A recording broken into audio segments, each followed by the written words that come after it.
Part 2 of readings, 23rd of August 2024, because I hate my iPhone blipping me off all the damn time, just saying. But here we go. I was showing you the photograph of the froth leaves in my cappuccino cup, you know, because of the imagery and the little messaging that was in there, and, you know, then we went blip. So then I posted photos of me at the poetry reading, and I wrote, "Bohemian Rhapsody, poetry conversation is about to begin. I made it here in perfect timing." And yes, let's try and show you the photos without getting blipped off, am I right?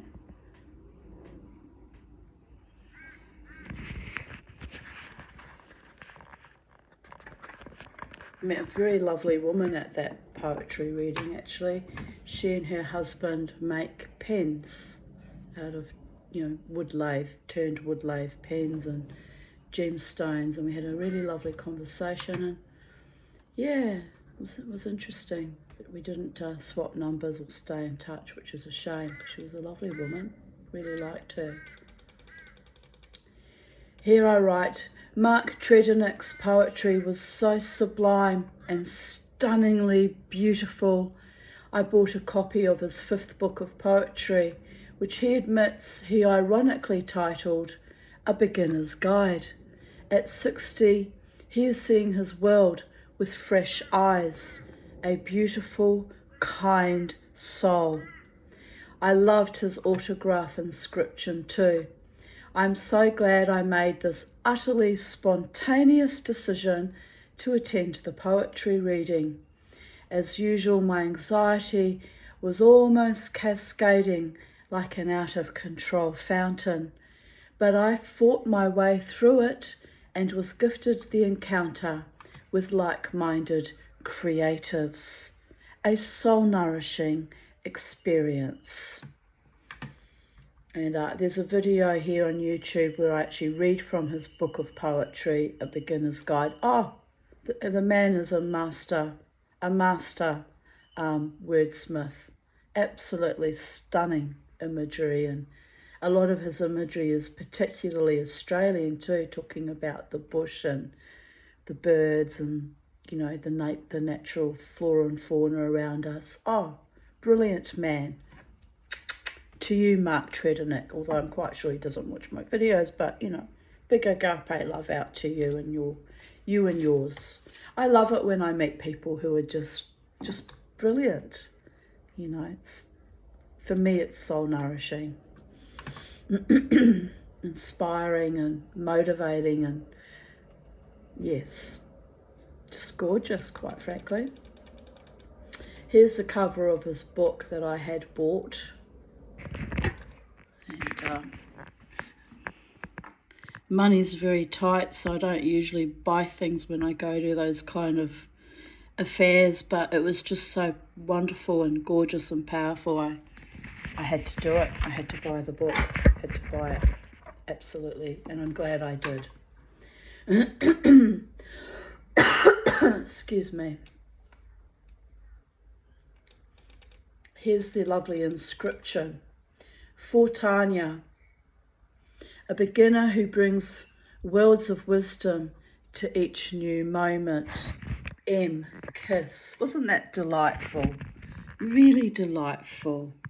Gorgeous. So, he used to be a lawyer by profession, he was saying in the talk, and I found that fascinating. And he was a staunch Labour Party supporter, which I also found fascinating. And yeah, very, very lovely, very interesting man. And the people that were there were also quite lovely and interesting. So it was a nice experience, but my anxiety, I was like a colander extruding energy all over the place. Like, it was fucking intense, actually. But anyway, I'm glad I went and I enjoyed myself, because that's how I have to sometimes push myself out into the world and try and do new things, you know. I promised myself I would do a lot more of that, but I actually haven't. I've been just focusing on my dance on the Friday, well, tonight I'm dancing, it's Saturday. Didn't dance last night, which felt strange because I'm such a creature of habit and I always dance on Friday nights, but my favourite band, Alter Egos, are playing tonight, so I decided that I would come out tonight, you know, as I normally do, support them, and yeah, continue with my usual, you know, my usual wild dance, but it just feels a bit unusual being a different night. But I'm sure it'll still be the same wild night it is on a Friday because I'll be there. But anyway, it's kind of cute. And I posted a YouTube video, but it doesn't have a title, so it's probably one of my own. Very likely one of my own postings from Even Date, which was in 2023. Now we're up to, 23rd of August 2022.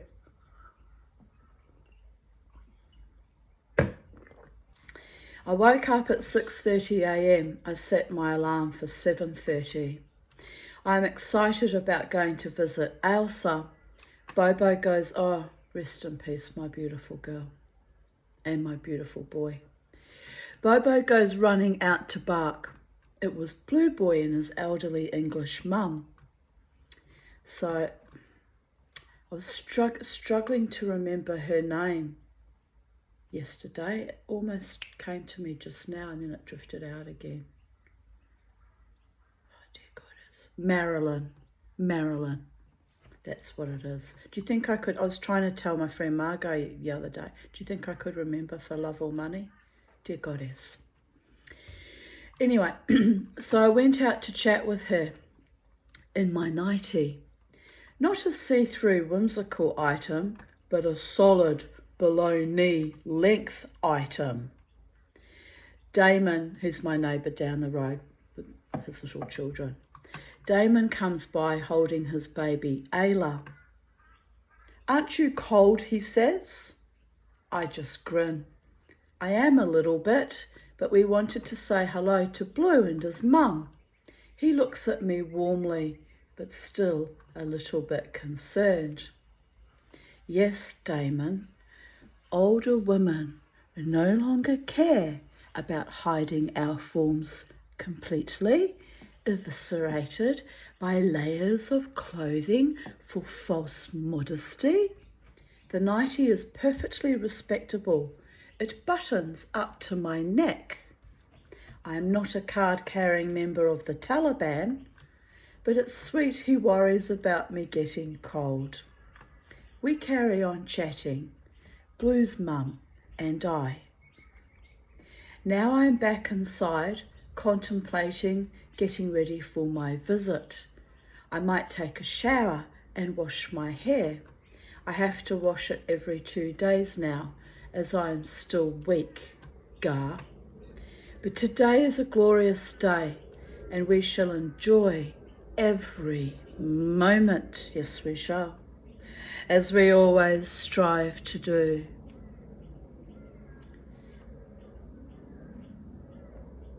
Then I posted some lovely photos from back in late 2004, early January 2005. The last time I saw Kit or Catherine and Joe Harris, who were dear friends of mine from my Jewish temple Sinai in Wellington, New Zealand, whom I met when I was converting, and wonderful, kind, loving people they were, and in the spirit world still are to me. Yes, that's what I looked like at that time, end of 2004, early 2005, and that huge weight, I weighed 103 kilos, was from the effects of Zyprexa and or Abilify, which made me balloon right out. That's Catherine. I had always called her Kit. Everyone in Wellington called her Kit. But when she reached, I think, the age of 80, she told everyone, "You will no longer call me Kit. I've always hated being called Kit. My name is Catherine." That was a mind flip, because then I had to get into the habit of referring to her as Catherine when I'd always called her Kit. But anyway, lovely, lovely people. And their son, Phil Harris, is still friends with me on Facebook, and lovely, lovely people. Gorgeous, gorgeous, delightful, down to earth, salt of the earth people.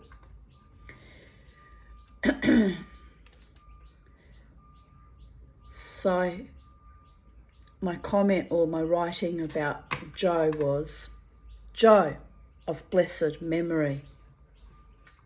I think he died around about 2014, if I remember correctly. Joe of blessed memory used to like to buy my girls chocolate rabbits at Easter. You know those big tall chocolate rabbits? Gorgeous. He was a gorgeous man. One of my father role model types that made up for the lack of proper fathering during my childhood, just saying. So he used to buy my girls chocolate rabbits at Easter, even though at that time I was running a kosher home, laughing my ass off. So that would have been 1994 when they came to visit at Easter time when I had a kosher home. So chocolate rabbits were not actually really technically allowed in my house because they're not kosher, because they're not kosher chocolate. Anyway, I think I let the girls eat them outside the house. We got around it, and it was kind of funny because Kit and Joe are Jewish too, but Reform, like, you know, at that time I was doing my Orthodox conversion, but we were all Reform Jews. So he didn't get what the big fuss about was me trying to maintain a kosher house and be all religious, or frum as it's called in Judaism. He thought the whole thing was rather insane and funny, which when I think about it kind of was, to be honest. He was always full of joy and mischief. He was a delightful man. He really was. I want to cry when I think about it. My beautiful Joe Harris. My girls still remember his Chook Chook song. Chook, chook, chook, chook, lay a little egg for me. I haven't had an egg since Easter, and now it's 3:30. We used to laugh and laugh, and I would roll my eyes, but I adored him. He would call me up when they arrived on holidays here, and they would always stay down in the Gold Coast when they came over to Queensland. He would call me up when they arrived on holidays and say, "It's your boyfriend here." And sometimes I wouldn't quite recognise his voice. In those days I was still married too, so it was even funnier. He would go, "It's your boyfriend here," all excited. And I would get all uptight and uppity and say starchily, "I don't have one." And then he would say, "Yes, you do. It's Joe Harris. Hang on, I'll put Kit on." And then we would all laugh. She thought it was delightful. She'd go, "You're so prudish, Tanya. You're so square." And they would tease me mercilessly. And I'd be like, "I'm a lady, you know." And she's like, "Oh, I beg to differ. If we gave you just a little bit of leeway." Well, they were right about that. My God, I'm a passionate wild woman when I get going. But at my core, I'm a lady still, and certain things make me get all starchy and broigus and intense. But anyway, but they used to love to play that little joke on me. It was gorgeous. Well, Joe, I still don't have a boyfriend. When did I write this? I'm gonna have a meltdown. 2022, well, 2024. I still don't have a boyfriend, Uncle Joe. What are we going to do about that? He's yelling down from the spirit world. You're going to get over yourself, Tanya, and just be happy and enjoy your life no matter what. Yes, he's right about that. I don't need a boyfriend. I can enjoy my life all alone, entertain myself for hours and hours with all these sweet comical memories. Oh, anyway,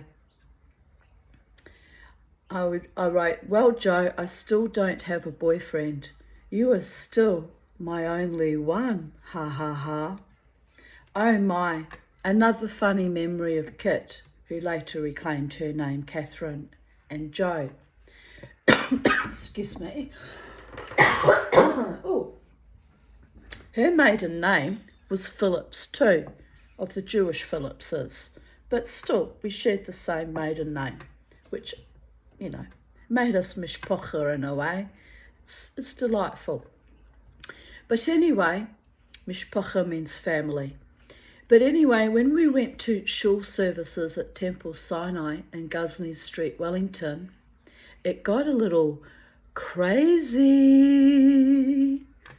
I was very young when I converted, 19, but had been attending services since I was 17. So anyway, after the services, we always had a kiddush, which is the blessing over wine and bread, and then cake and sandwiches, like a little after-service, afternoon tea kind of thing. As soon as there was kiddush, a line would form for Shabbat Shalom, kisses from the Tanya, of course. It was sweet. I did not mind too much, as many of the congregants were elderly. Some were Shoah, that means Holocaust survivors, who had never had children or grandchildren and were quite elderly. I think my cheeky rascal Joe started it. He would say, "Where's my Shabbos kiss?" So I would kiss him and Kit, whom I both adored. And because we were, good friends and we adored each other, I would actually give them a little daughterly kiss on the lips too, which is kind of not all that kosher, to be honest, kissing, people who are not your family on the mouth. But I would just go, and they would light up like they'd received some kind of blessing or prize, or they had their own children and grandchildren, so they just loved me. Let's face it, those two wonderful people just adored me. And that kiss would light them up for the rest of Shabbat, right?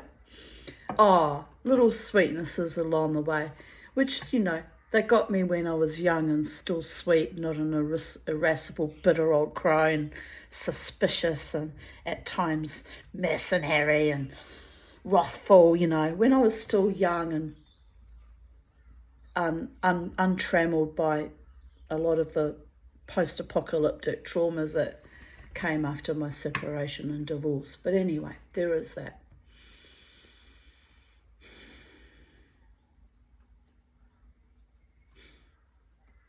I'm thinking about Joe and Kit. That's why I had to pause and think happy thoughts.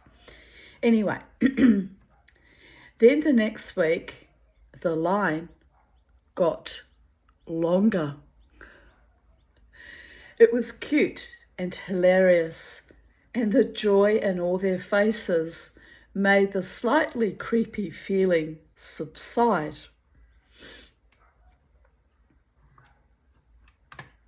It was sweet. What was actually particularly sweet was there was, as I mentioned, some had never had children and were quite elderly. So there was another couple that started lining up for the Shabbos kiss. It became almost a ritual thing every Shabbat. Every week I would go, because I was religious in those days. And so there'd be Kit and Joe always at the front of the queue, more or less. They would jostle for my kisses. Oh my God, I was treated like a celebrity when you think about it. Anyway, it was cute. Anyway, and there was another much older couple who were, as I said, Holocaust survivors who didn't have children.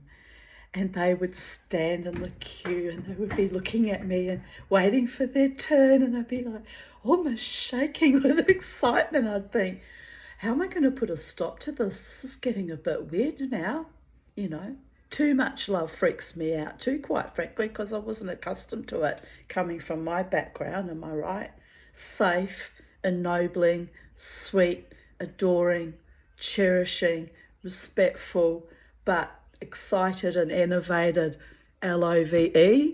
Didn't quite know what to do with that. So I was considering pulling the pin on it, but then I thought, I can't do that to them. They just love me so much, and it's an innocent enough thing, you know.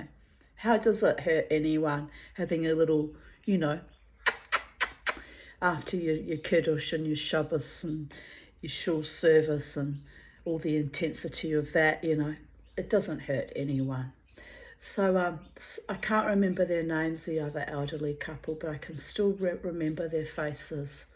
And the elderly gentleman would blush with just sheer delight, and his wife would also be, you know, like I was some kind of angel. Little did they know the hellion I truly am underneath, but I guess they did know. Because they're not, elderly people aren't fooled. They can see your true spirit, you know.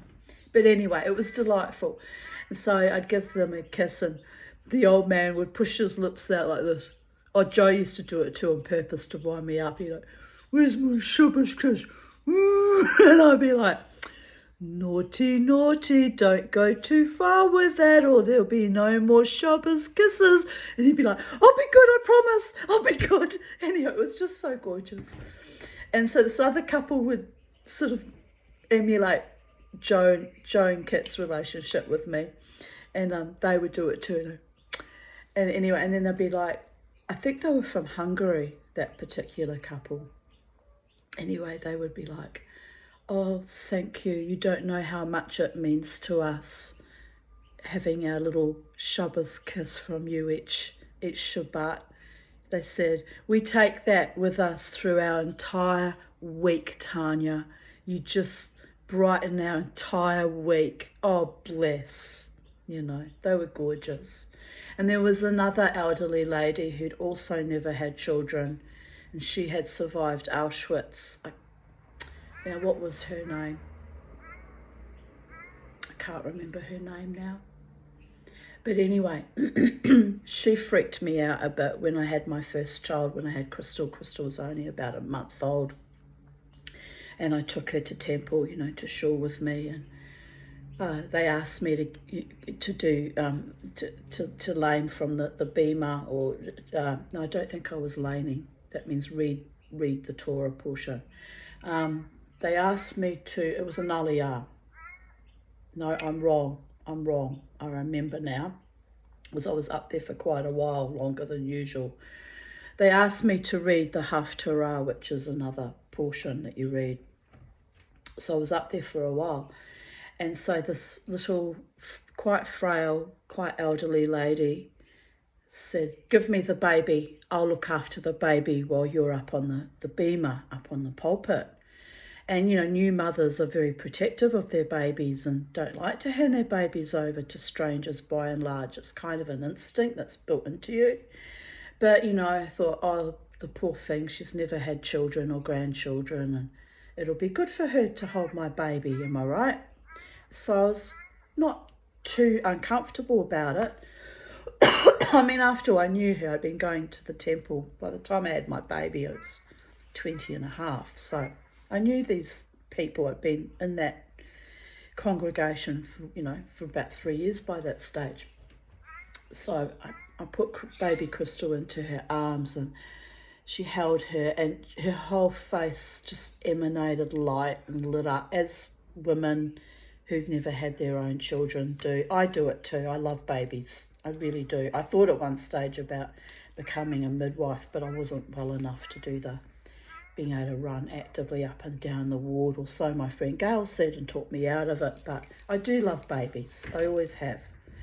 So anyway, I watched this elderly woman just emanate light and life force and such love, for my child, my infant child.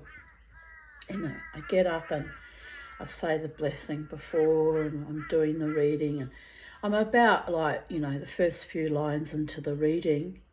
Irene McKellar. That's right. She had a Scottish name. She was married to a Scotsman. I think he liberated the camp, and that's how they met. Irene McKellar. Irene gets up. I'm on the beamer reading, and I see her get up and walk out of the sanctuary, out of the temple where we were praying, out of the sanctuary, and go outside with Crystal, with baby Crystal. And for a moment I went, because I freaked out. And Joe and Kit just kind of nodded to me that it would be all right. And I'm like, with my history of child sexual abuse, I don't trust anyone with my babies, am I right? So they didn't understand that, because none of them knew that history, because in those days I was in the closet about it. I didn't come out about it till much, much later.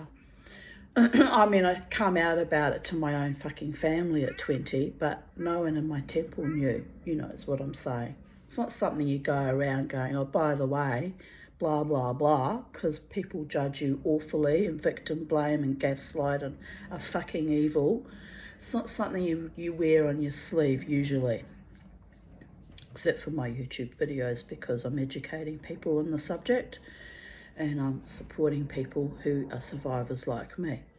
But anyway, so this wonderful, elderly, very frail woman exits the temple with my child, and I'm having to stand there and go through all the reading, and everyone in the audience, the congregants, could see me changing various colours on my face, of abject terror of, is my baby safe with this woman? Because I knew her, but I didn't know her. I didn't know her completely well enough to know if she was trustworthy. And anyway, look, so I carry on with the reading, and she comes back in just at the end as I'm finishing off the closing blessing for the Haftorah. And I see her walk in, and honestly, the relief poured through my body like a cascade of sweat. I wasn't sweating, but it was that feeling of. And she looks at me, and she realised that she'd given me an awful fright, but that I was trapped because I was up on the beamer, and I didn't have the confidence as a young woman to say, don't take my baby out without my permission. You didn't want to create a scene. But, knowing what I know now as a much older, more mature woman, I would have said, please stay here, or don't leave, or I would have said something, but I was shy and, anxious, and thought, I've handed her my baby and trusted her with my baby, and here, what's the difference to her taking her outside? I'm sure she probably just took her and sat in the sunshine and sang her little, probably songs from her own childhood, and I'm sure it was a beautiful experience, but, the fear, I still remember that fear to this day. It was astonishing. So, it's why from time to time when my kids have the absolute obnoxious chutzpah to say, oh, you didn't love me, and or you don't care about me, and it's all delusional in their mind. They have no idea what a mother goes through from the time their children are born, the anxiety and the fear of, what if something happens to them, or what if something goes wrong, and how am I going to protect this person for the rest of their life, and when you didn't protect them because you yourself were too traumatized, or events happen that were beyond your control, the immense trauma and guilt and shame that you live with. It's intense, people of Earth. It's extremely intense. Anyway, but on the happy note, all was well. She came back in with Crystal. I finished the reading. Everyone looked at me with absolute awe in that temple, because they could see me managing my emotions without them knowing the full history behind it. Watersheds of emotions and sloughing off fear and thinking to myself, I'm praying here to my God and please keep my baby safe, and I'm trying to merge both kind of emotional output and swirl them like a freaking cream on top of a coffee, you know, that kind of blending it together. And it was, quite frankly, it was a very powerful moment. It made me realize how powerful I am as a spirit, how I was like, even though I was unable to leave the beamer, I was sending so much protection out, you know, spiritually. And I think everyone in the sanctuary could see me struggling with it. You know, it was intense. But anyway, she was a lovely elderly lady, and when she handed me Crystal back, she said, "You didn't trust me." And there was a look of deep sadness on her face. And I said, "I'm sorry." I said, "It's very hard for me to trust anyone with my children." I said, "But that says more about my history than it says about you." I said, "Please don't take offence." She just looked at me and nodded, you know. A lovely woman, but kind of a bit of a test, to be honest. So, but yes, 2000, I think it was January 2025. Look at that face. My boyfriend and I,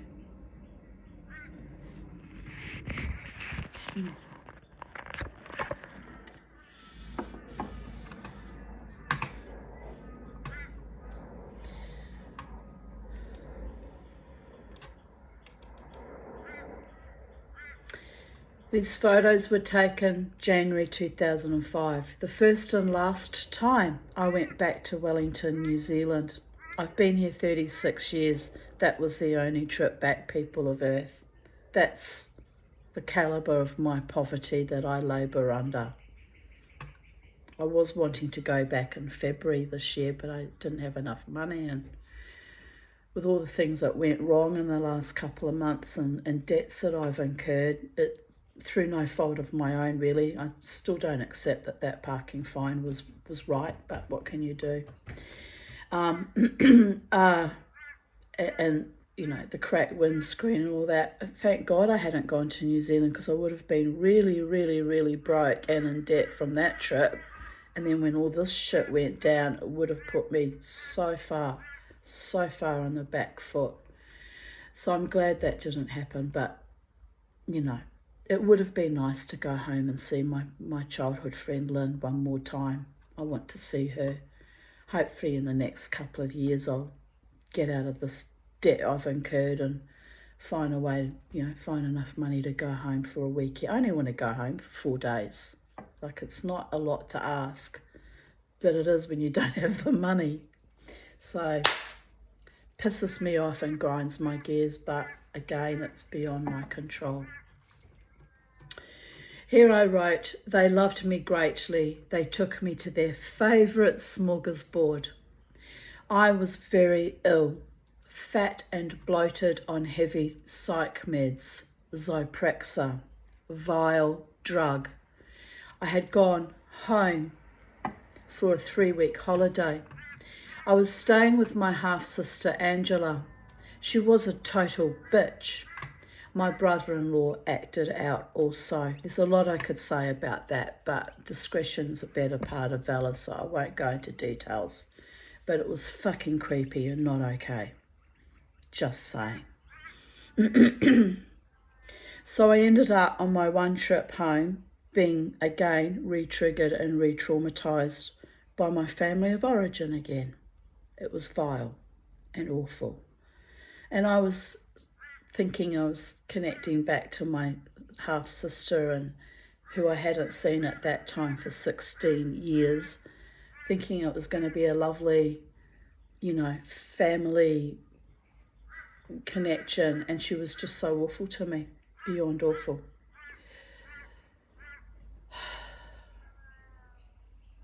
So that was the other reason why I never really wanted to go home to Wellington, New Zealand ever again. The only reason I want to go home now was last year I was convinced that I was dying, and I thought it might be my last chance to see Lynn Robertson and have a look at, Island Bay Beach and see my childhood home, home in that area in general one more time. And now that I'm not dying, the pressure's off me. I don't have to feel, stressed that I haven't been able to afford to go home. But Wellington's, Kit and Joe Harris have long passed on, and Wellington's not a home for me. It hasn't been for 35 or 36 years now. In truth, I don't have a home. I live here in Brisbane, but I've lived here in this house as close to being a home as I've ever had in my adult life or even in my childhood.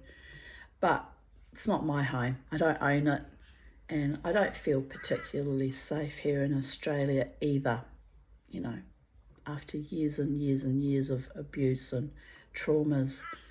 So I guess the only home that I'll be going to one day will be when I cross over and enter the next dimension, wherever the Holy One decides to send me. Am I right?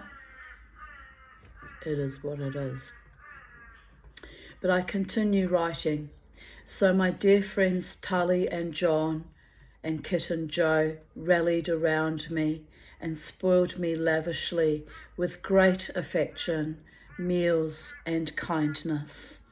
I also flew to Auckland for a weekend to visit Lynn Robertson, which if I remember correctly, she actually paid for me to fly to come and see her, which was very kind. And when I arrived, I was so re-traumatized by Angela and Grant that I just couldn't, I was hypomanic. I couldn't stop talking. I was like, pressured speech, drove Lynn completely nuts. I don't think she knew what she had on her hands. I was that mentally unwell from that experience. So it was kind of, intense. But I must say, I was so happy to see her and meet her husband and her little daughters, It was so meaningful to me, and we had such a lovely time. I almost missed the flight going back to Wellington to return to Brisbane. So, yeah. Anyway, I'll find the money somehow to go home, hopefully by next year, because we're all getting older and time's kind of the essence, quite frankly.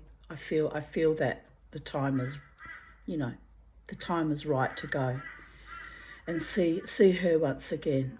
Not that she's dying or anything like that, or that I'm dying, but it's just time. It's time. It's been 36 years, and since that trip in 2005, I mean, yeah, it's almost 20. It's 19 years since I last went, so it's time.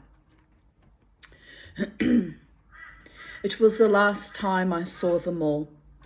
I also visited Rosalind, and that's spelt wrong. Why would I spell that wrong?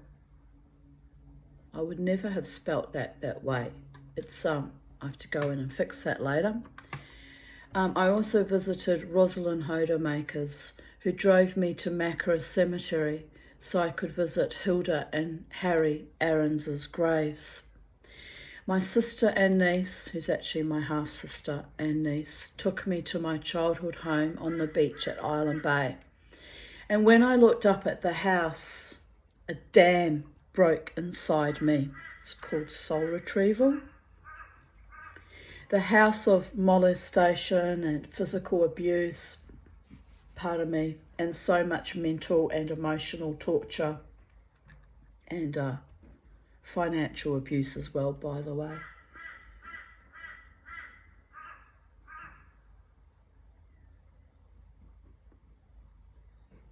I cried on that beach, and it was like a soul retrieval.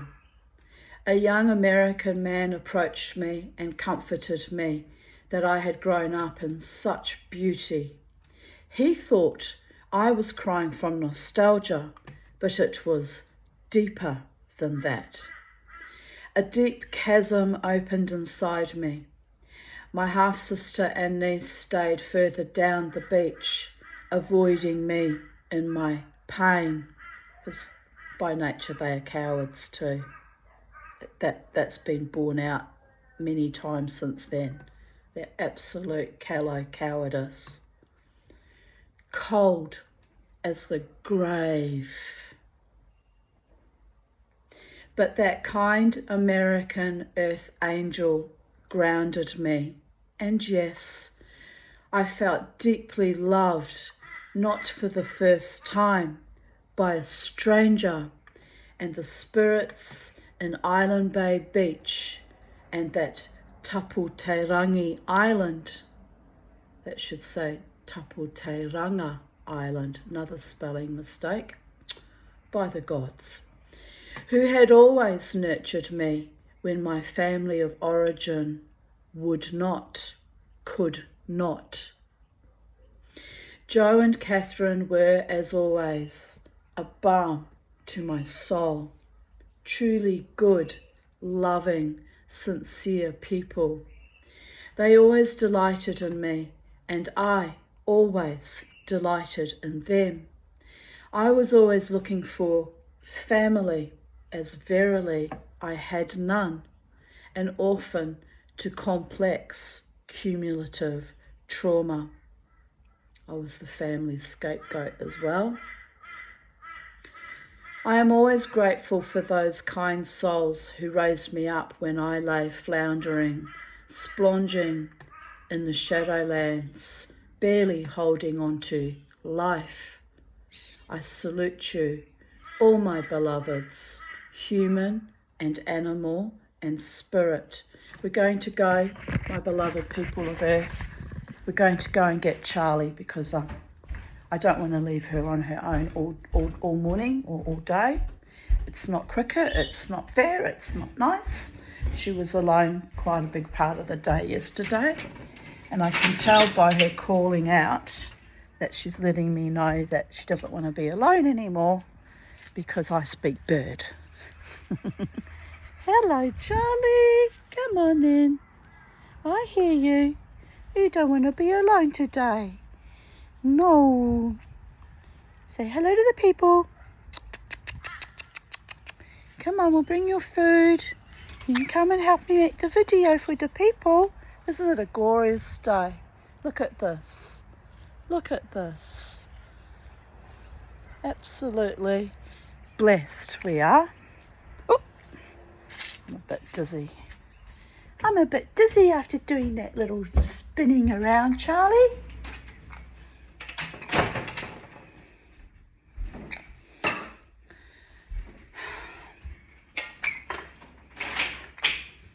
Right. Oh, we'll need a schmutter because of the poopykins that will inevitably happen. Is that right, Charlie? Who's a pretty birdie? Hello? Who's a pretty bird? Oh, you're happy now. I hate being left on my own all the time, Mama T. It's cruel to do that to me. I know. Mummy feels guilty. She's come to get you. I love you. Right, we're back in the room, people of Earth. Back in the room, cooking on gas, literally. Living our best lives. Here we go.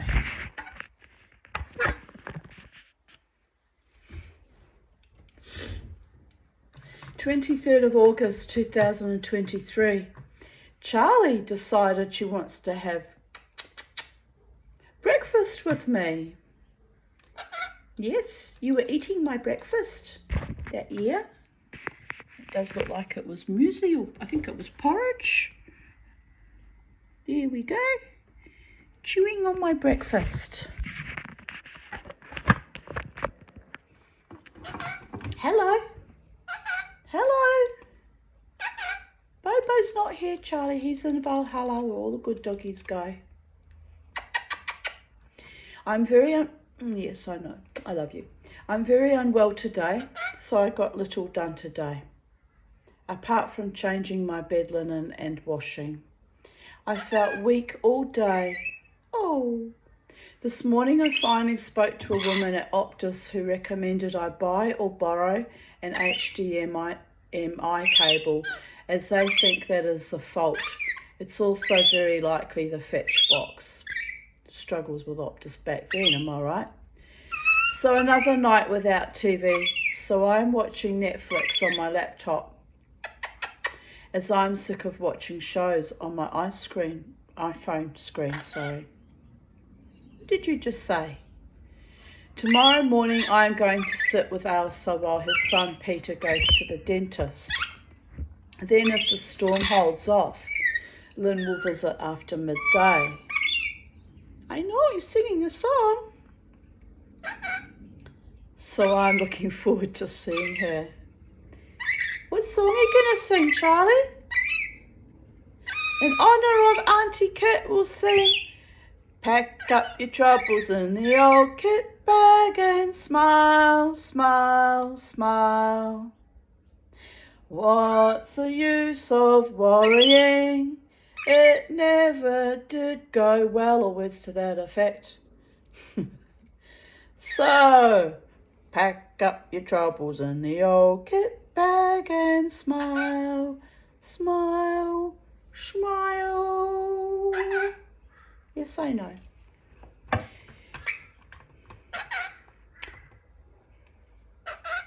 23rd of August, 2020.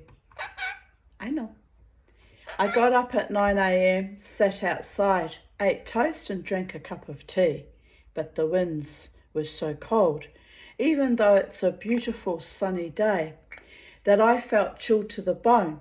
So I went back to bed, which is the only thing to do when you feel chilled to the bone, am I right? Even in bed, cocooned in my doona, I surfed hot and cold chills for a while. Told myself it's not COVID, but probably menopause that has been biting me back. Are you going on the table? No? Okay. That's been biting me back for the past few days. What's she doing, cheeky bird? Hot flashes are back, albeit mildly. I fell back asleep, now awake and facing the world at almost 2 p.m. Wow. Right, she's eating. Good. 23rd of August 2019. 3:19 a.m. Back to sleep I go. Thanks for the beauty, the kindness, the incredibly soul-nurturing, determined love, and for the happiness, my beautiful friends. Kiss, kiss, kiss. My happy thoughts for the day.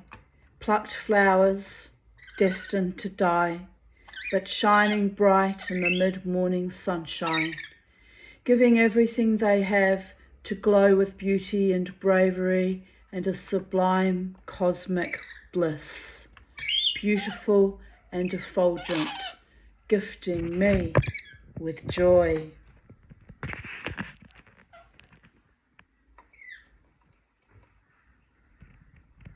Just lovely, aren't they? I'm still upset that I haven't got freesias.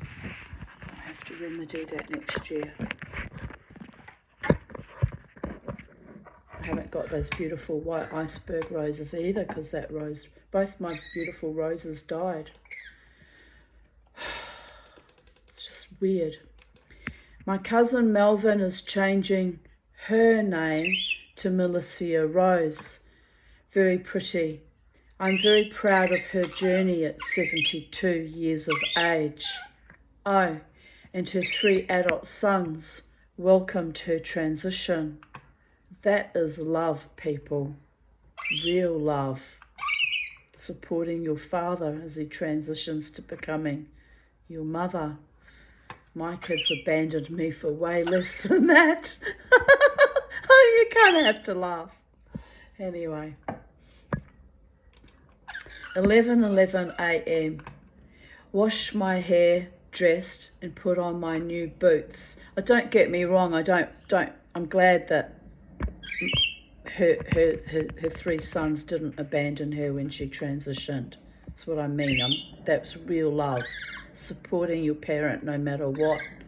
Even changing their gender. I mean, that's amazing. Where was I? Put on my new boots, looking sassy.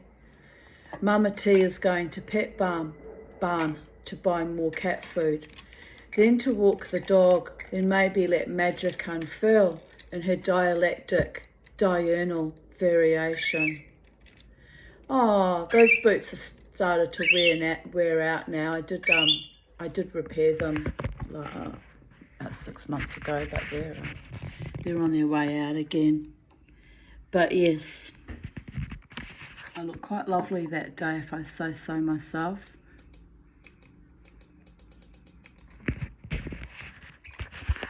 Last night, Richie told me he loved my embroidered skirt.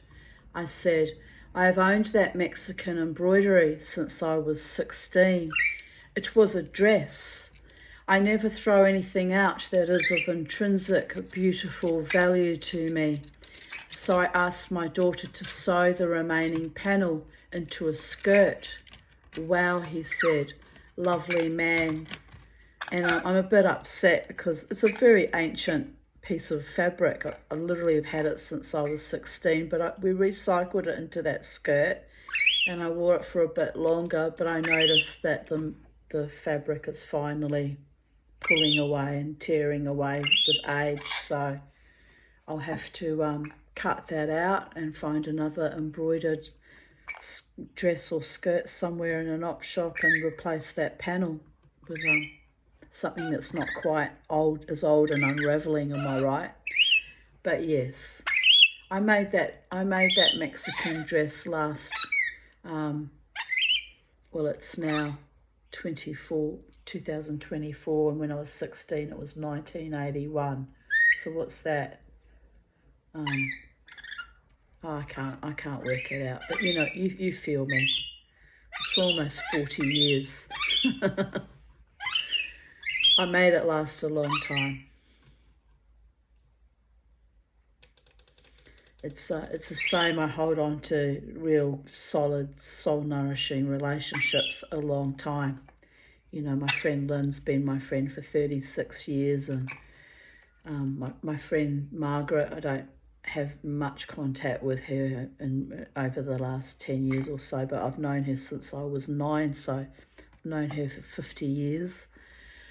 My friend Lynn Roberts in New Zealand, I met when I was 4, so 55 years. I hold on like a limpet on cragged rocks to my beloved ones. I'm very, very loyal and very, very loving. So that's just my nature, my spirit, my core is unless you do too many things wrong to me, and then I have to regretfully let go. But it grieves me more than most people when I have to end friendships or relationships that I thought were lovely. You know, I really suffer. I mean, everyone does. Everyone suffers, but I particularly suffer.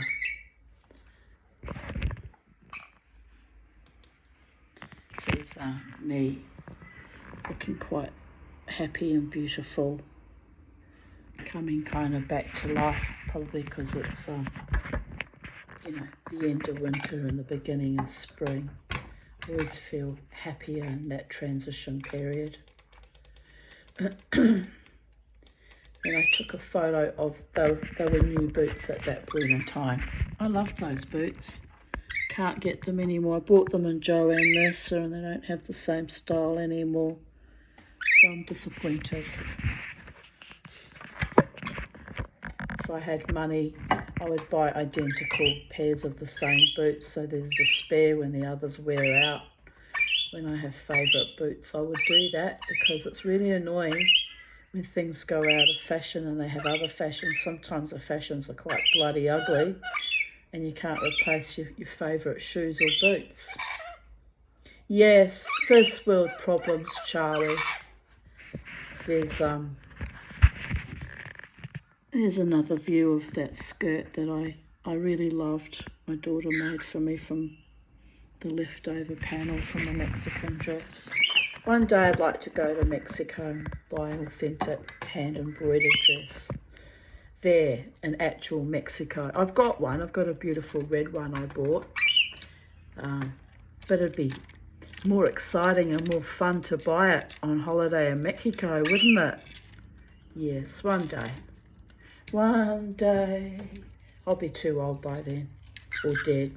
But I've got to have my psychedelic dreams, you know. They give me something to look forward to.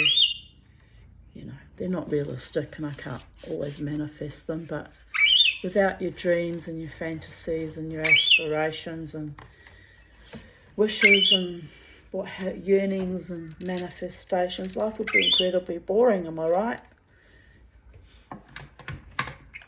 So here we go. Tanya, aged 14 in 1979, with her friend Asphiloth, Theo Hodemakers, that dour Dutchman, said to me when I told him my horse's name, "Whose ass fell off?" The name is from a horse in Lord of the Rings. I called her Aspha for short. So I would have been 16 in that photo because I know because I'm wearing jeans, and there I was definitely 14. So oh yeah, hairdo kind of looks the same though, doesn't it? Well, anyway, in that case I must have had a pair of jeans, but I'm still riding around, riding her with a skirt. I told my parents it was ridiculous having to ride your horse in a skirt. So someone must have given me those jeans because I wasn't allowed to buy my own jeans till I was 16, which is utterly absurdist and nuts. But it's what I was raised by, people. Absurdist nutters. Just saying.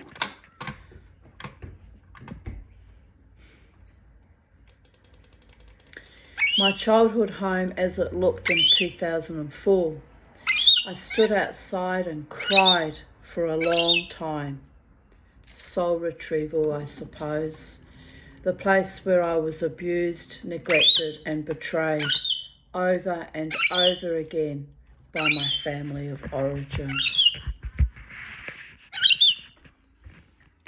So there's someone standing in the window watching me staring at the house, probably wondering who I am, why I'm looking at the house, am I right? But anyway, they'd changed the windows. When I was a child, they were big picture windows that didn't have that design at the top. They were massive big windows, and actually bowed like God himself had put his fist through the window when we had the Wahine disaster, which was a terrible storm that sank the Wahine 2 days shy of my 3rd birthday. And believe it or not, it was that astonishing. I still remember it to this day. The window bowing inwards as if a fist had pushed into it. It was my half-sister and our much older, like middle-aged boarder were running around putting tape and big X's across the windows trying to support them so they didn't shatter. That's how intense the wind was that day. Anyway, that was my childhood home there on the Esplanade, 382, the Esplanade Island Bay. Presumably it's still there. My 15-year-old mother, Gisela Meyer, teaching her charges to swim in the local lake near where they were billeted in Bayern, Schwarzwald, the Black Forest. She was under direct orders from Hitler's office in Berlin to teach the kids how to swim. She had to teach herself first, surreptitiously, in this lake. One simply did not disobey orders from Hitler. She told me she almost drowned in the process. But without her fortitude and intrepid nature, I would not be here. It's not strictly true that. My sister begged for her to keep me at the abortion clinic, just saying, when she was only 14. She did at that point in time fight for my life and my rights as a unborn child. So I'll give her that much. She did do that for me. It would have been very traumatic for a 14-year-old girl who was already traumatised by child sexual abuse, having to beg for her infant sibling's life. Here's my mother in the foreground, and they would have been her charges that she was teaching to swim. My mother was only 15 when she was sent down to look after those orphans, civilian orphans, down in that big old, I don't know, some kind of, what would you call it? Kind of a palatial kind of a house.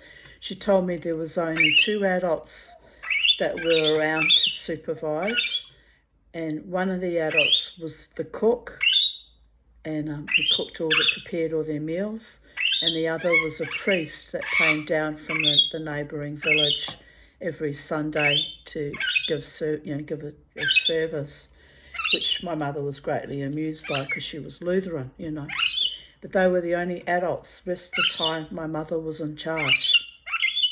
Very, very powerful spirit, my mother, and obviously was deemed capable to be in charge at the age of 15.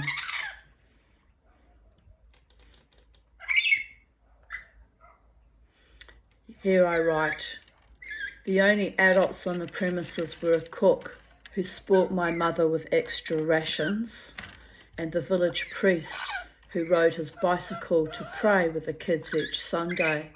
Here's a photo of the home they were billeted in.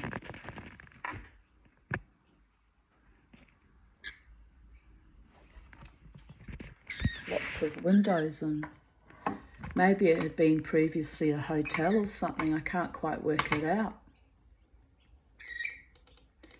And here's another photo of all the young people there all gathered together. I don't know who that man was there. Surely it wasn't the priest, but one doesn't know, does one? Anyway.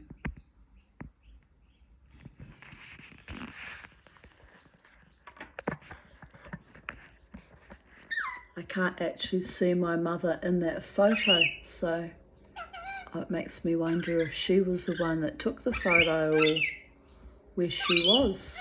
You can see the lake in the far right corner.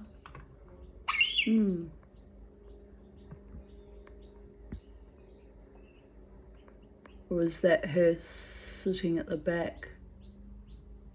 Maybe. It's hard to tell. Anyway, interesting. I found it interesting. Here on my other side of my family, my Jewish family that I married into, and I'm the mother of their grandchildren, and I still carry their name because my father-in-law, Harry Aarons, Herschel Aronchik, what was his Hebrew name? I'm trying to think. Tzvi Hirsch Ben Aaron. Herschel Aronchik, he changed his name to Harry Aarons. They're buried at Makara Cemetery. And there's their graves there.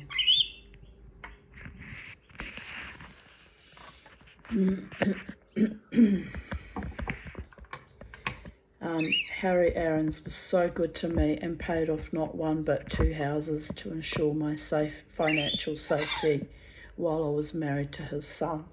Anyway, that all went very, very terribly, terribly wrong and awry because of his abuse dynamics. But, my father-in-law's intentions were and are honourable, and so I still bear his name, primarily because I never married again. And even though I struggle at times and kid around and kick around the thought of changing my surname.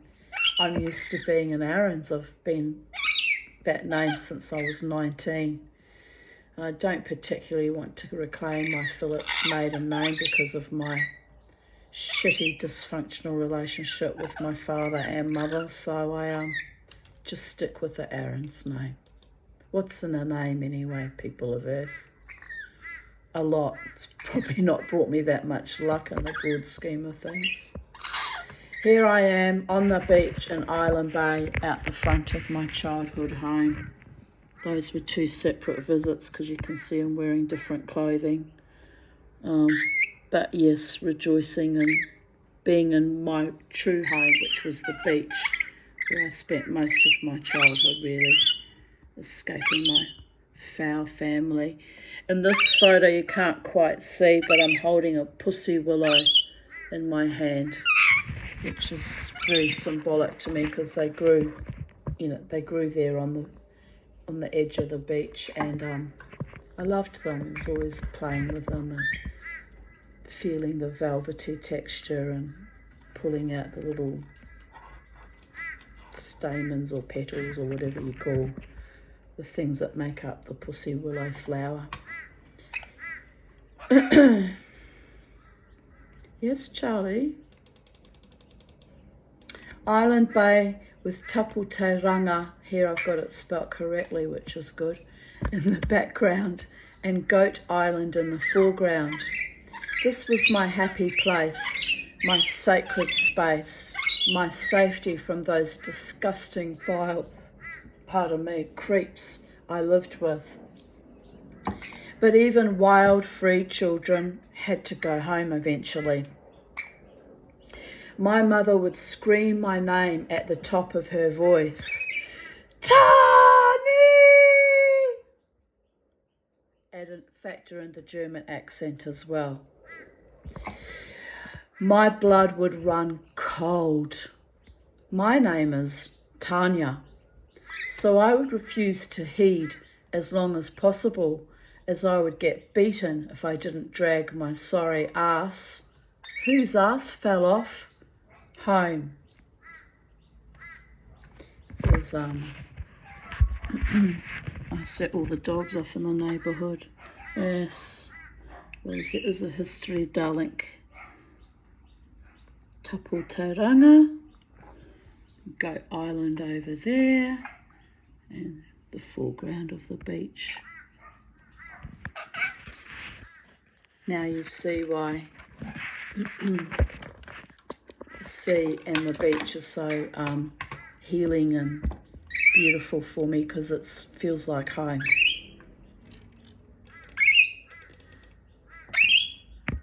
A couple more views of the beach there underneath. Yes, my darling. Can't believe it's Saturday. Where's my life gone? The whole week's just flown past, and I had such a stressful week. I'm looking forward to getting into my zone and releasing all that stress in my wild dance tonight. I think I need that catharsis. I really do. Mrs. Walker's former home that my mother bought and added on an extension with the money that was supposed to come to me from the sale of the land my pop left for me in Waiheke Island, which is now worth squillions. But he had foolishly put nothing in writing and thought my mother would honour his handshake. My Phillips, my grandfather, Abraham Phillips, trusted my mother implicitly. Well, they had a good relationship. They loved each other, so he thought he could trust her. Alas, no. Or as they say in German, aber nein. But yeah, whatever. My mother started cheating me financially as early as when I was 14.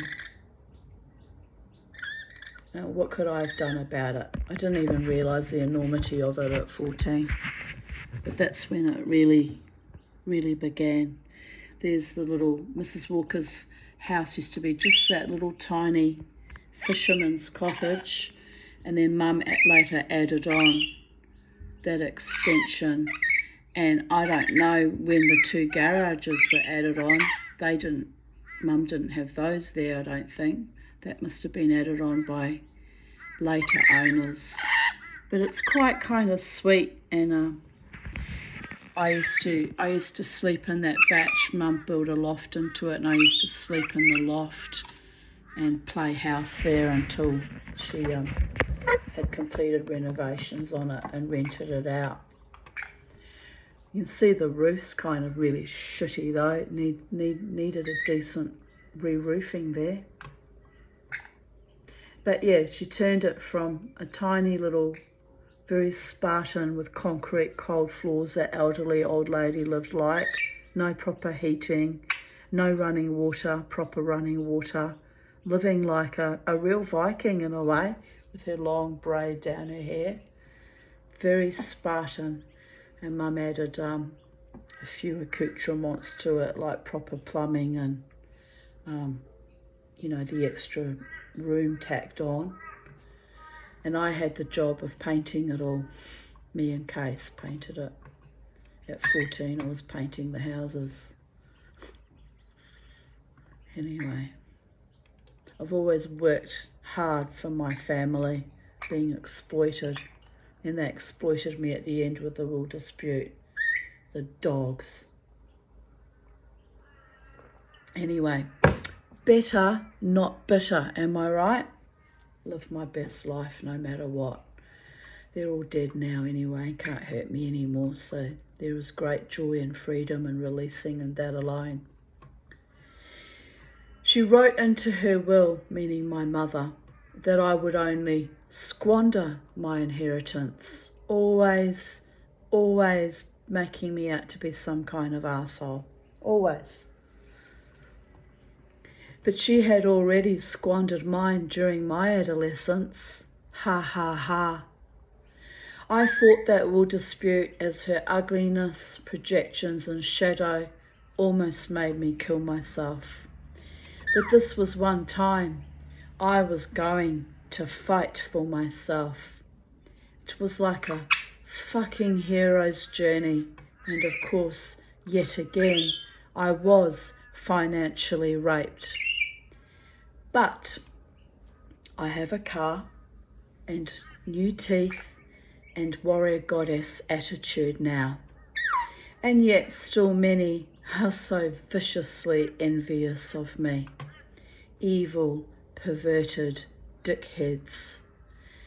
Would they have enjoyed or even survived my childhood, 20s, 30s and even 40s, fighting daily to survive my family of origin? 5 question marks. I think not. Even I don't know how I survived it. Fuck! Well, this was a rough-hewn ride down memory lane. That was then, and this is now, at 54 and 4 months.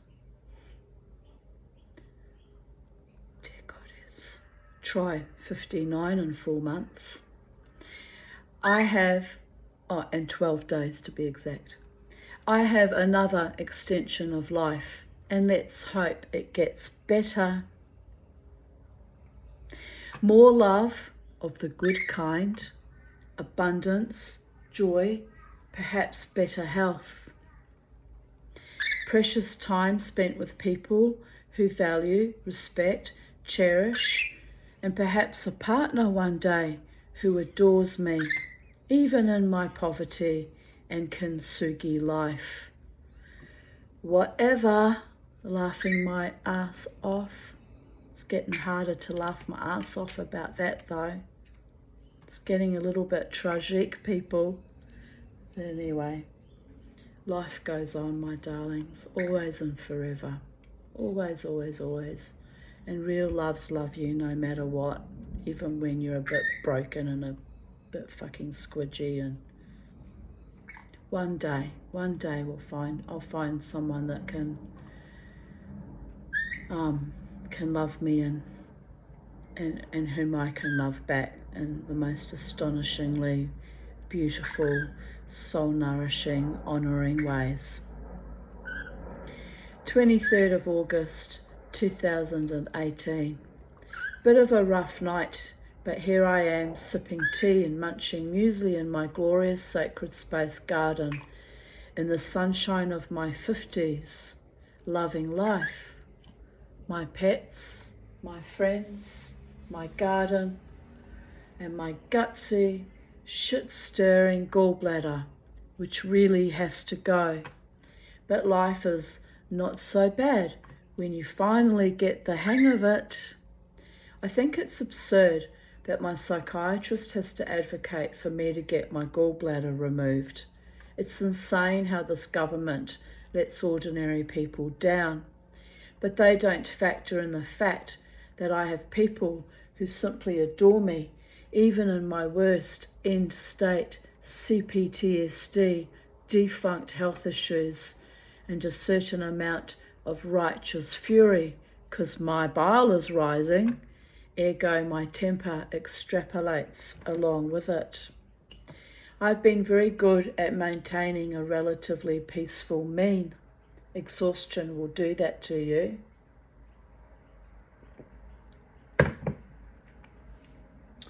But the fight still remains.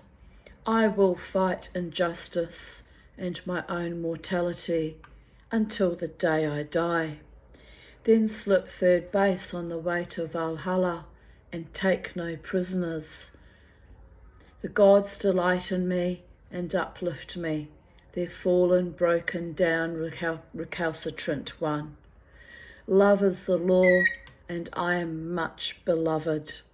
So I can kiss the face of God, who denied me a life partner, as he is the jealous one.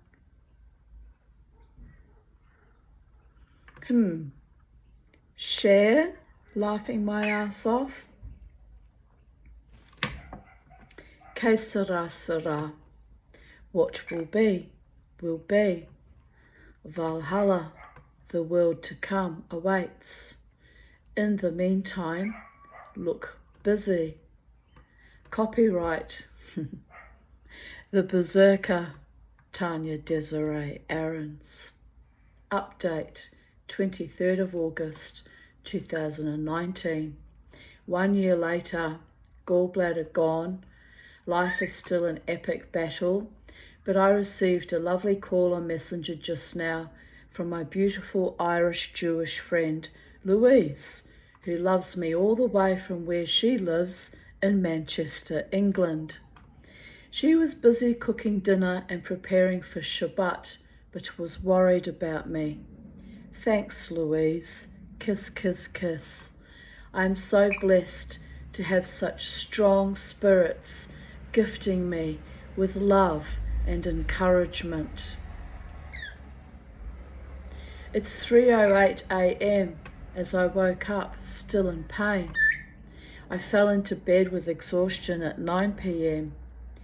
Mama T needs to stay home this weekend and nurture her body, mind, soul after the epic weirdness of this past week, smiley face.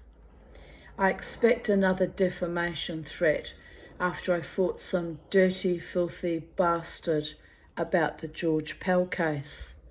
Some people are just pure evil. What can I do but fight for myself and for truth until I eventually die? It's endless, this horror. But up she rises, the divine feminine, and her little girls grown into warrior goddess, hobbit, trauma survivors. But, as Holly pointed out yesterday, thank you, my love, thrivers. Feeling very weak today, pain in my left hip, legs weak, spent most of the day in bed. I just took Bobo and Charlie for a walk around the block, which was slow and arduous. but they need a walk. Probably did me good to force myself to be active too. I really don't feel well at all, but each day brings its challenges and its rewards, swings and roundabouts. 23rd of August 2017.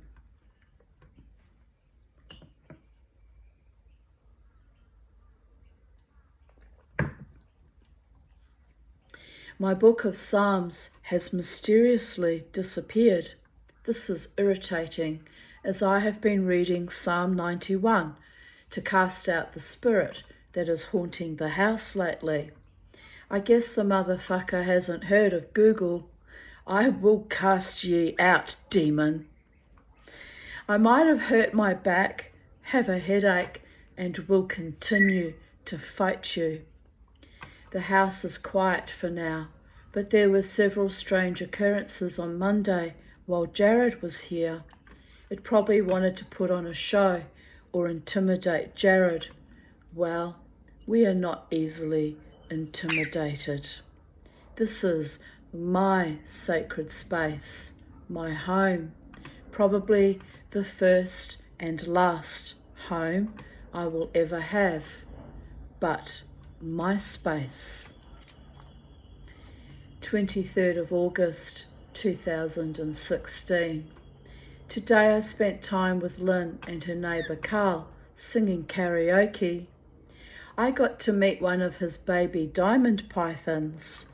I was surprised that I was not afraid of the little serpent, although I kept my distance from its much larger mother and father.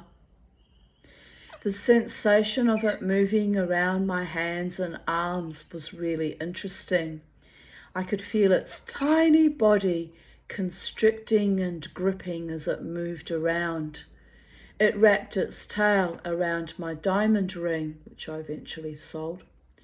Diamonds are a diamond python's best friend. The strength in even such a tiny snake was amazing. I put him back in his cage and it slowly slithered back inside, but was still gripping my finger with the end of its tail. Then suddenly let go. Very cool. That's how much it loved me, that little snake. It didn't even want to let go of me. It was gorgeous. Love is the law, the fabric of the multiverses, people. There was great love shown to me in that moment by that little creature. Honouring and humbling and astonishing. Ralph O'Connor wrote, "You're brave, Tanya. Admire your courage. I couldn't possibly pick up a snake, no matter how small." And I didn't actually pick it up. He just dropped it into my hand and said, "Hold that for me, will you?" When I looked and realised what it was, I was like, but then when it looked into my eyes, it just connected with me on a soul level. It was the most purest love I've ever felt, I think, from almost any creature. Coming from a snake, it was astonishing. It really was. I replied, "It was the sweetest creature. I found myself infused with love and told it I loved it unconditionally. And even though I am not fond of snakes, it seemed to understand, wove its way all over my hands." My cousin Audrey Childs wrote, "Incredible." And here's another photo of me with that little darling, that gorgeous little one.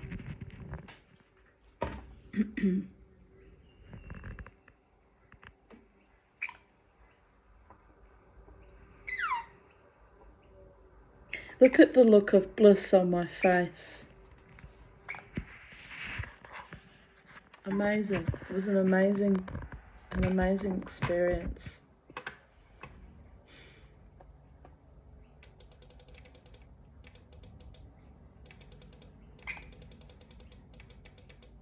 Here's another one. You can still see that really hideous skin cancer red fucking thing I had on my forehead there. Oh, well, that I was lucky that got taken off. Oh, I looked hideous with that. But look at her. She's weaving through my hands really playfully. Just gorgeous.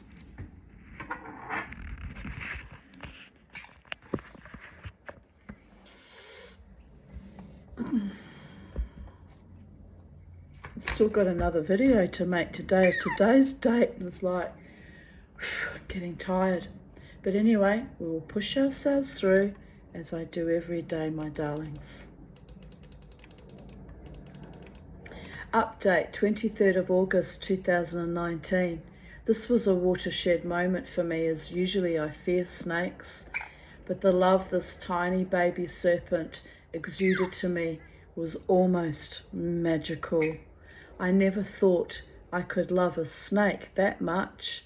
Well, I have loved snakes of the two-legged human male variety. There were many.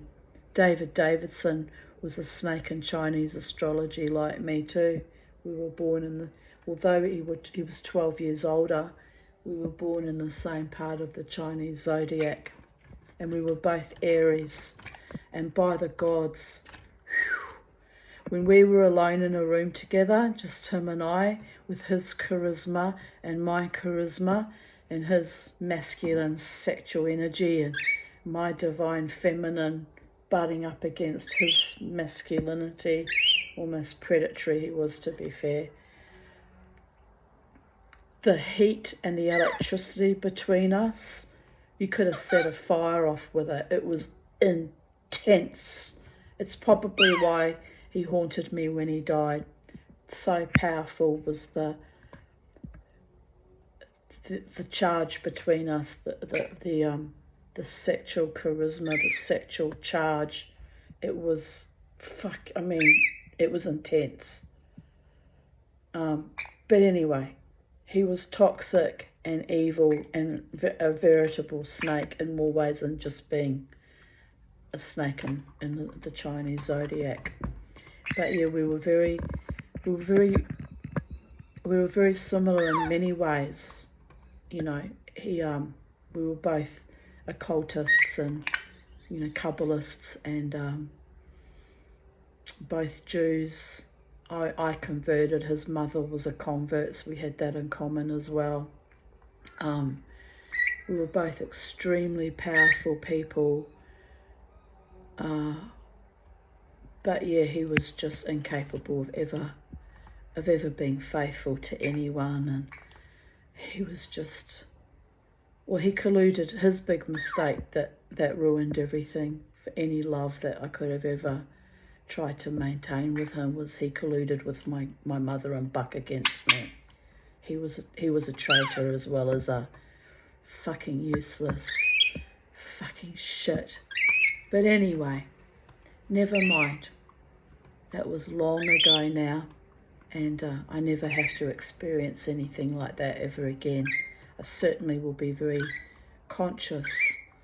I'm far more conscious now that when things start to slide away, that I sit back and observe and pull back, because I can't go through that.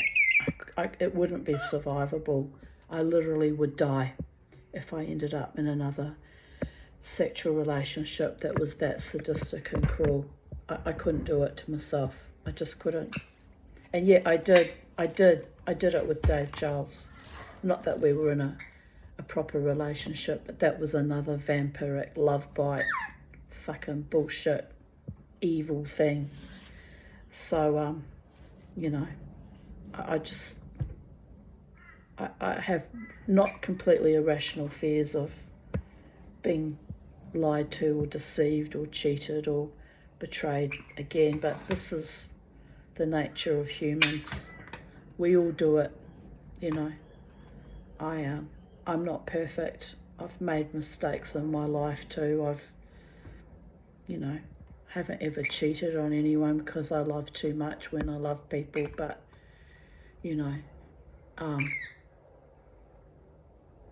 I've thought the worst of people at times because of my trauma issues being activated and made mistakes. But then if I'm not communicated with and I'm not given all the information at hand, then, you know, you're going to get the wrong end of the stick, and you're going to, you know, imagine things that aren't real because you weren't told the facts. That's another thing I struggle with, when people aren't being, you know, upfront with me. Anyway, I'm not in a relationship with anyone, so nothing gained and nothing lost. I have beautiful friendships, and I don't have anything to fear at this, I don't think so, at this current point in time. My friends in the club protect me and love me honouringly and devotedly, and I know that. I've seen the evidence of it many, many times. And, you know, my own intimate, close friends of decades long duration, Lynn and Jared, love me, you know, completely, and are completely trustworthy with my heart, mind, body and soul, because they're my platonic friends. And Jared's like a brother to me. And I have nothing to fear but fear itself. And if I launch into a sexual relationship with a man in the ensuing years, all I can hope and pray is that he's a genuinely good man who totally loves me, because I will not be having sex with a man ever again after the horror I was put through by Dave and other former lovers, you know, 10 to 14 years ago. I just won't go there. I can't go there. You know, there will be no sexual relationships unless a man has demonstrated to me consistently from his own heart, body, mind and soul and spirit that he honours and cherishes and respects and adores me. I just simply cannot be in a situation ever again where I get used and abused and treated like trash by some evil, demonic, malfeasant motherfucker. I just simply have to trust that my angels will bring me the right man at the appointed time. And no more trickster spirits, no more infestations, no more oppressions. A truly good, kind, loving man. Because frankly, at 59 years, 4 months and 12 days, I deserve that much.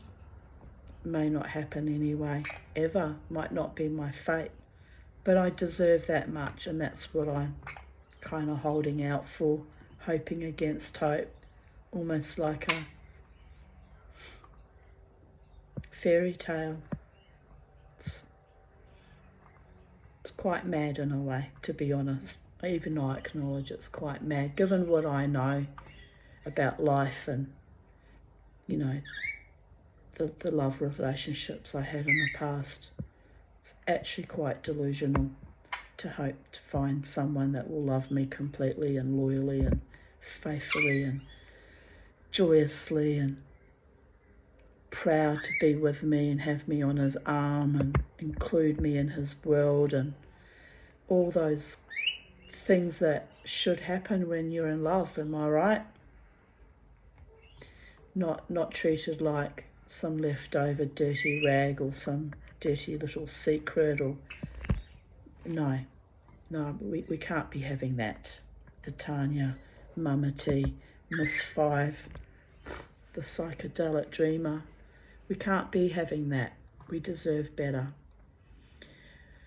But the dance continues, and I will continuously live my best life, no matter what, no matter who, and dance for my beautiful bands who gift me their talent and their music, you know, by their playing and their singing, and is soul nourishing, and I will continue with that much at least, and put aside the fantasies of finding a true love partner, because, you know, it's not all that likely to happen. I'm too easily triggered by you know,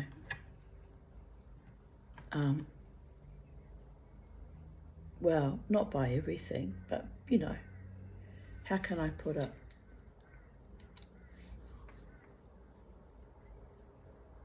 I'm still too, I guess, reactive when I perceive that things aren't, you know, that I'm not being treated appropriately, and a lot of that's my own stuff and has got nothing to do with anyone else. So I still have work to do on that. So I guess that's where it is then. It'll never happen because it's a constant process of stripping myself down and building myself back up, and I'm tired and exhausted from it.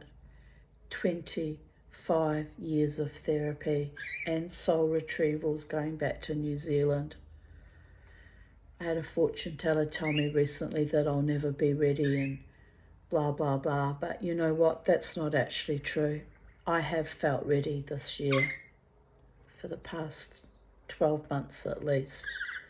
I have felt ready and I have opened up. But it's just a matter of inviting someone who wants to be my partner.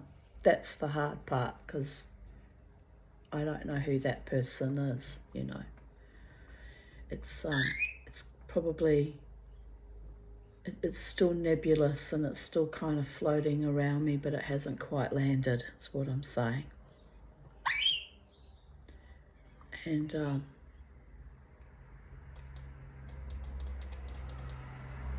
23rd of August 2015, trigger warning, post-suicide attempt. 4:53 a.m, came home from the PA hospital to complete carnage. I had no glasses, which I found in the bath just now, and no keys to get inside my house. I tried breaking into the back door fly screen unsuccessfully, so I ended up smashing the window in my front wooden door to get in. Then I had to vacuum the glass and will have to pay a glazier to come and replace the small window. Also a bit unsettling to discover how easy it is to get in my front door by smashing the window. I need to lock the front fly screen. I have probably damaged the back security screen tonight as well.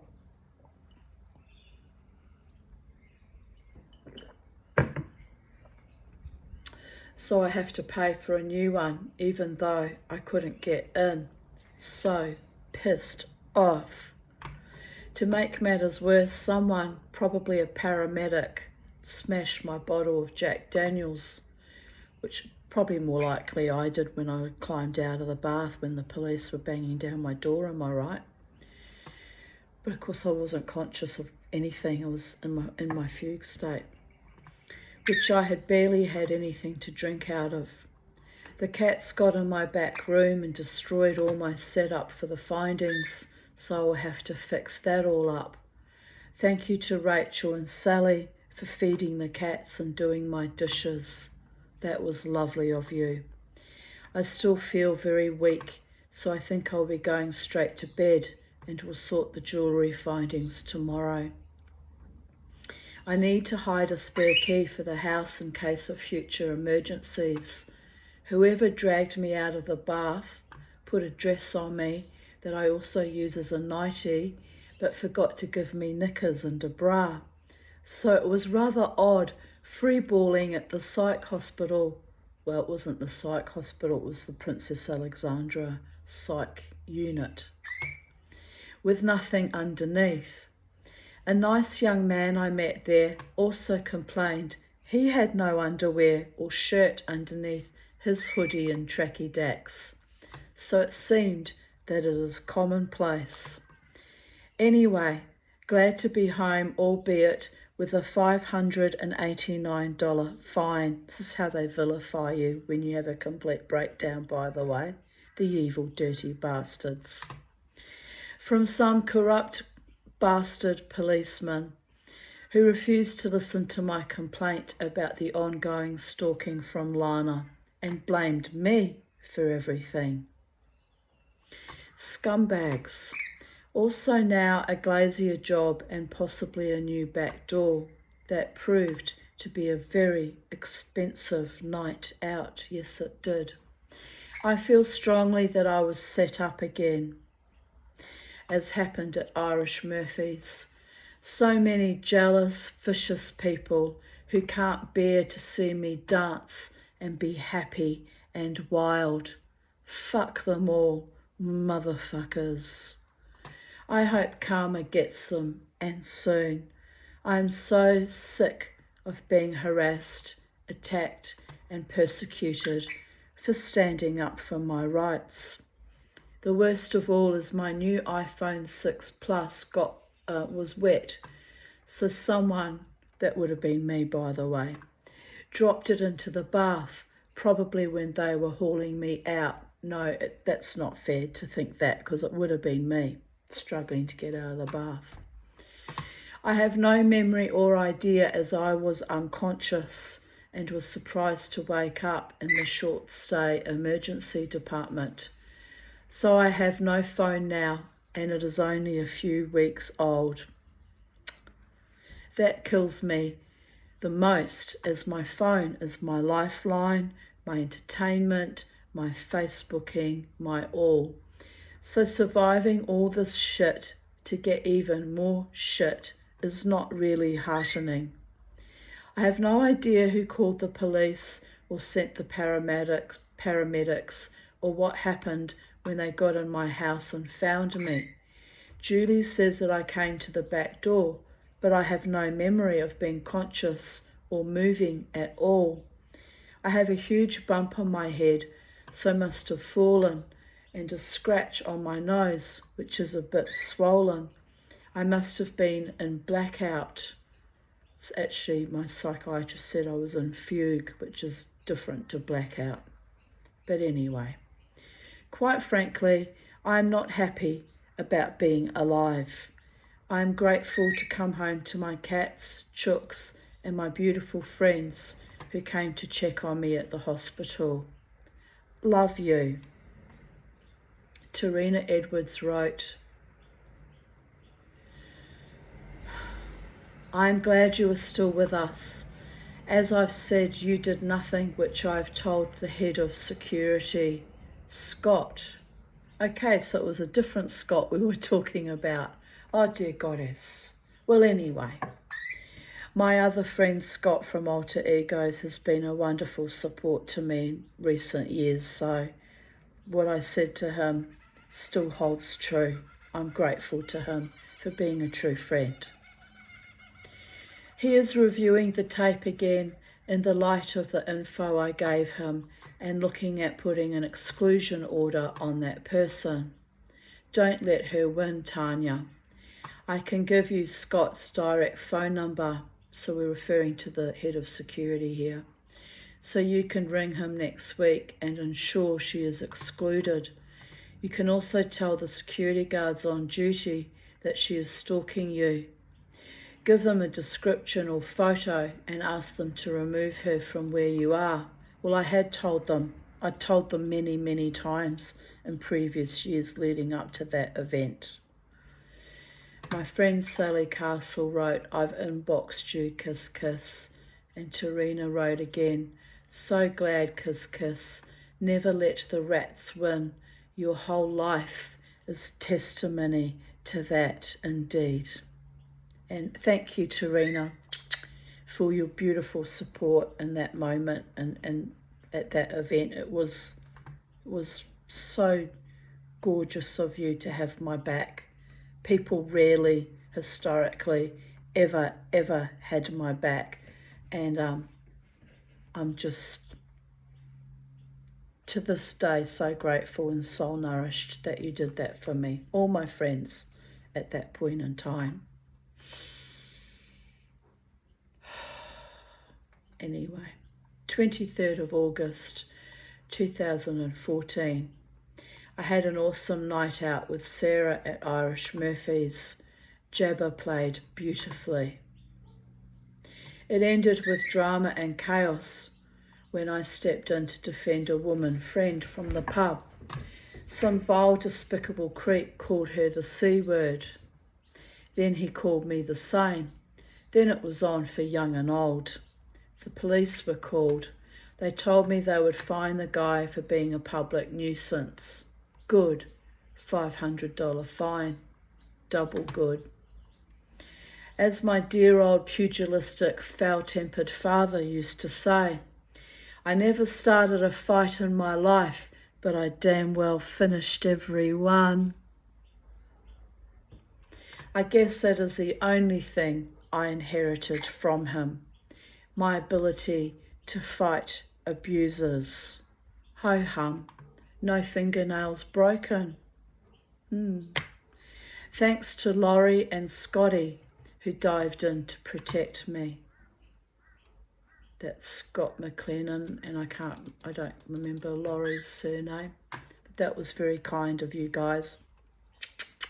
Haven't seen them in years, but the truth remains the truth, and I hold to the truth. 23rd of August 2011. I went out in the pouring rain for my debrief with my psychiatrist. He's a wonderful doctor. Then I came back in the downpour and had to hide under a tree to put my coat on, but was already saturated. So I came home and got out of my wet clothes and put on a nightie, and I'm staying that way for the rest of the evening. Thank you very much. 23rd of August 2011. I've got to go out and buy some food, Charlie. Mama's got to buy some food. Getting hungry. It's nearly lunchtime. What did I eat this morning? Leftover pizza. So I have eaten. Well, anyway, I've been awake since 7, so I get more hungry now because the days are longer. Am I right? I'm not used to all these early mornings. 23rd of August 2010. Living life righteously and on the edge while maintaining one's right to freedom in an upside-down world that is topsy-turvy and twisted is like trying to see the world through a purple haze and not knowing what the colours of our soul or the journey of our lives will lead to. No wonder I flip out like the flopping, flabbergasted fish out of water. It's all just so grossly unfair and wrong, and striving to stay sane in all the madness and ugliness is like chasing the pot of gold under the quickly disappearing rainbow. I guess this is all my karma, but it would be truly spiritual if Hashem would cut me some slack occasionally. Indeed. Especially as I don't have all the information and will probably never be able to reconcile why my path has been so bloody difficult. I really, really hope it will all make sense in the end, but the Supreme Being and I really need to have a good old chat one day, face to face. Well, hopefully that happens when I finally transition.